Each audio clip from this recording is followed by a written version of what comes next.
individuals have to live within their means, but it seems like governments can keep going. How long can we keep this party going? By the way, governments and people are sort of in it together. So when a government runs a deficit, it's giving money to people. We as a country are doing that, and we're printing it. And what happens mechanistically, financially, is that one man's debts are another man's assets. You own a bond, for example.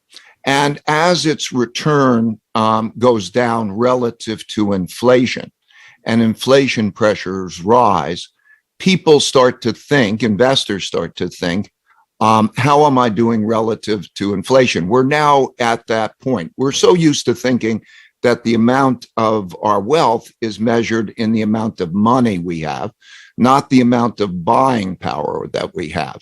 And so as the inflation rate starts to rise, that causes holders of bonds and other assets to start to sell those because and holders of cash to not want to hold those.